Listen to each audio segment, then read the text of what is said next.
Hi guys, welcome back to another video, or your first video, welcome either way, and this is going to be my very late mid-year book freakout tag. So this will be the first year I'm doing this tag, as it is my first year on Booktube, and this is essentially a check-in at the mid-year point. So I have tried to answer all the questions with books I only read from January to June, and let's just get into them. Question number 1. What is the best book you've read so far this year? So I've basically picked 2 because I think technically my best book that I've read so far this year is a reread from previous years, so I thought that was quite unfair. So I picked one that is a reread for me and one which is, I had never read this before, this was the first time reading it. First one being Eric by Terry Pratchett. Let me just get my copy of it. I mean, this book is fantastic, just Terry Pratchett in general is absolutely fantastic. I have mentioned this book a lot on my channel though, so I'm not going to bore you with another huge explanation. Not that I normally give a huge explanation, it's quite short. It's one of the shorter ones of the Discworld novels, but it's about a wizard called Rincewind. He, in a previous novel, got trapped somewhere and he is trying to make it back to the disc and sort of is getting help from a demon summoner, is pretty much all I'm going to say. Oh, and also his magic walking luggage. Again, if you can hear farts, that's not me, that's my dog. So, highly recommend, and this technically is my favourite book that I've read so far this year. So my other answer to this question is No One Is Too Small to Make a Difference by Greta Thunberg. This was absolutely fantastic. If you haven't read it yet, please do. It's essentially a collection of her speeches. It's not really got any linear plot, as it were. The grasp of science that this girl has is frankly more than the average adult that I've met. I mean, I'm going to be honest.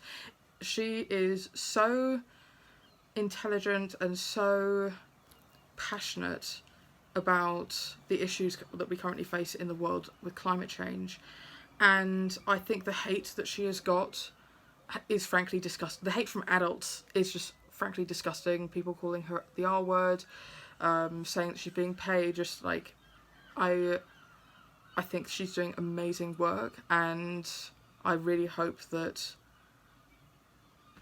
politicians step up and actually do something, because otherwise we're in big trouble. So, question number 2.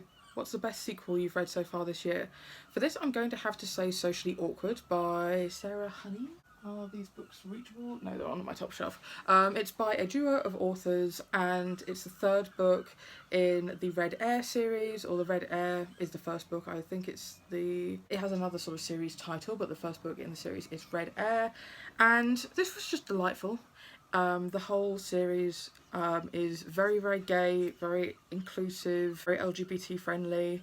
The first 2 are quite sex heavy, but the 3rd one is, there's practically no sex in it whatsoever. And they're essentially a collection of fantasy books that are poking fun at the fantasy genre and its tropes. And I don't know if it's a product of it was the right book at the right time, but I really loved this series. It's not the sort of serious fantasy, it is comedy essentially, but if you're looking for a light-hearted read that's just tons of fun and very inclusive, I would give this a go. Socially Awkward I like especially because of the fact that I think it gave Dave, who was the comic relief character, or one of the comic relief characters from the previous 2 books, a lot more depth and dimension, and I think that the characters that were added into this particular story were my personal favourites, and it was just lovely. Sorry if I seem out of breath, I just needed to go grab something from downstairs. So, question 3 and question 4 are, what is a new release that has come out and you're anticipating but you still haven't read yet? And what is a new release for the rest of the year that you're already anticipating? And I've decided not to answer these 2 questions. I think that the way that I'm really changing up my reading this year in particular is that I am looking out for new releases that I would be interested in reading, but I'm putting them on my radar shelf on Goodreads, and I'm attempting to focus on the books that I already own. And if I fancy reading something I don't own, I normally just pick up an audiobook either from Scribd or my library app, and then if I really, really love it, then I'll pick up a copy to own on my shelves. But in terms of actually picking out the next books I'm going to read, I am mostly going to focus on this. So I'm not actually that aware of when new releases are coming out. I do sort of keep track of what new releases I want to get to eventually, but I don't read them on release date, or I don't pre-order, buy and then read practically next to the release date. That's just not how I read. So question 5 is biggest disappointment of the year, and so far I would have to say The Caretaker by Harold Pinter. I had never read or seen a Harold Pinter play, but he comes so highly recommended as a playwright in the sort of theatre world, and this was the first, sort of my first introduction to him, and I really didn't like it. What did I give it? I think I gave it like a 2. It was the sort of, sorry, my door keeps on opening and closing in the wind. Most people, when I say that I didn't like this, assume, oh, you hated the ending, okay. But it's not that. Like, I actually quite liked the ending. I thought it ended in a fitting place. But I just... how to describe it for someone who's never read it? So, the setup of this play is that there are 2 brothers. One of them clearly having mental illness difficulties, and he lives and works at a flat in a block of buildings owned by his brother. And one day the brother with the mental health difficulties finds sort of an old man who's really struggling in life, and for some reason brings him back to his flat and sort of takes care of him for a while. And it is about this man sort of pitting the brothers against each other, trying to get more and more and more and ask for more and more until he steps over the line with both of the brothers and he gets kicked out again. And if I was to look for a play with that sort of premise, I really like the premise. I think it could be very cleverly done.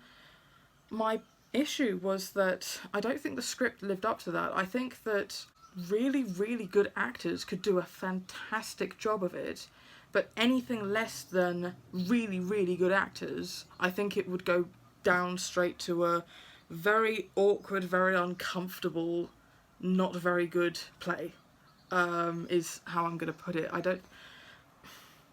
So say, for example, the old man character, he says a lot of very racist, very sexist, he says a lot of horrible, horrible things, which I think that if done by a brilliant actor could really come across as this really curmudgeon-y character, but just,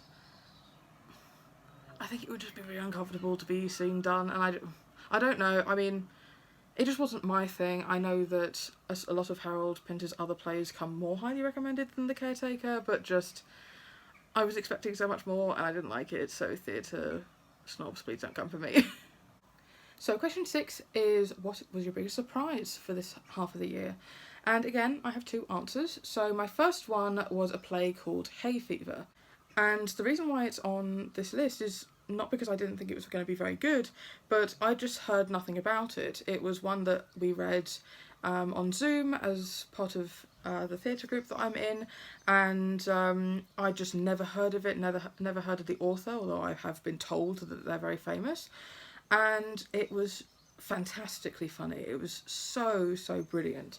It's about a very posh, rich people, so a family of very posh, rich people who all live in this house in the country, and independently from one another, each of them has invited a guest or 2 to have a lovely, relaxing weekend in the country, and then when they realise they have all these people in their house, they very quickly get sick of things and make plots to scare all their guests away.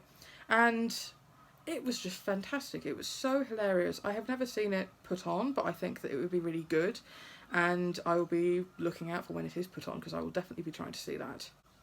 The other answer that I have to this question is the princess saves herself in this one, and the reason why this is on the list in terms of being a surprise is because of the fact that I historically do not get on with poetry. I'm very methodical, I'm very sort of straight to the point, and a lot of poetry tends to be the sort of thing where you read the words but they're talking about something completely different, and I just don't have the patience for reading something that then someone has to go and explain to me afterwards.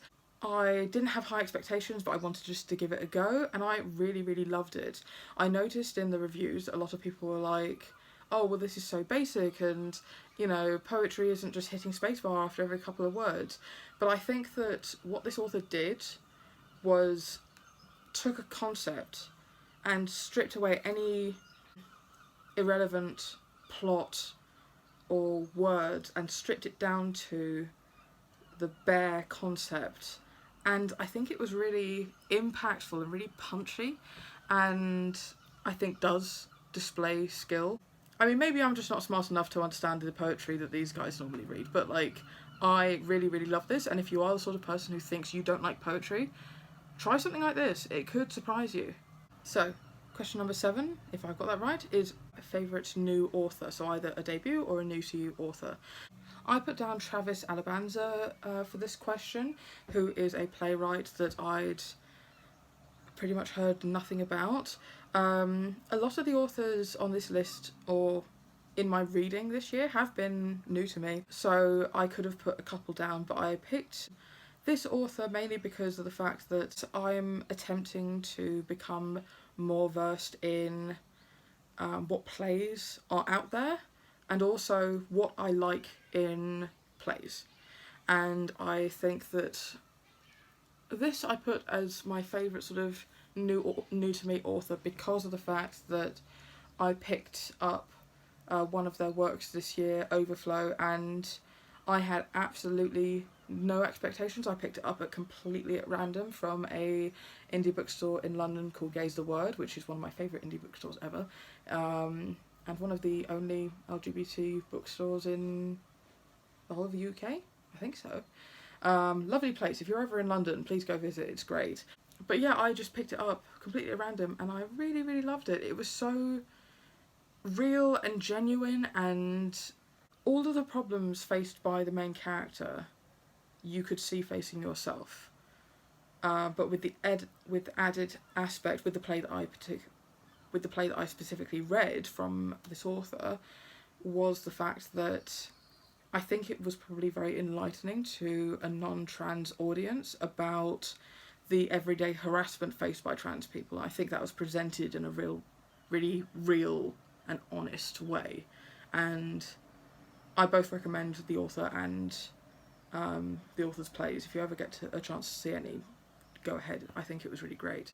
Question 8 is newest fictional crush, which again I've chosen not to answer. I pretty much don't get crushes on fictional characters. Even if a character is described as good looking and it's sort of the character that is sort of seen through the main character's gaze, especially as a romantic interest, I still don't develop a crush on like a fictional character, mainly because of the fact that normally if I like the character, I also tend to like the relationship they're already in, so I'm just not going to answer that one. So, next question. So question 9, she says, hoping that that's right, is newest favourite character. And I couldn't decide between two novellas which basically centre around two main characters, and that is The Monster of Elendhaven and Silver in the Wood. And I just think that both of these were just fascinating dips into these characters' lives. Both of them were sort of fantastical in plot, and I think these characters are really, really memorable to me, and I don't know what I liked about them specifically, but I just really, really love them. I recommend picking them both up. So, question 10, a book that made you cry. Now, I don't cry reading fiction almost ever, but then again I don't seek out books that are just like written to elicit crying or to make you really emotional, so that's probably why. But I did pick two books out for this question. The first being The Lost Olympian, one of the Percy Jackson novels by Rick Riordan, and this did not make me cry because of a sad thing, but I cried laughing at one of the jokes in here. It just caught me off guard. For anyone who's read this book, the peanut butter joke, it took me off guard, and I was laughing so much I started crying, and my dog was very, very confused. So this one is one of my answers. My other answer to this question is just going to be a book that I think is really sad, which is In the Dream House by Carmen Maria Machado. A lot of people around Booktube were reading this author's short story collection when it came out, Her Body and Other Parties, and I would be interested in picking that up now that I have read In the Dream House. I would not have been able to read it had I been reading it physically. It's just not the sort of book that I would have been able to get into, again because it was very metaphorical, it was sort of a bit all over the place, and but what I really loved about it was its discussion of abuse and manipulation, and I think that the sort of fragmented nature of the story was written in such a way to reflect the fragmented nature of the main character when in this relationship, and I just think it was very poignant but very well written. So again, trigger warnings for abuse, manipulation,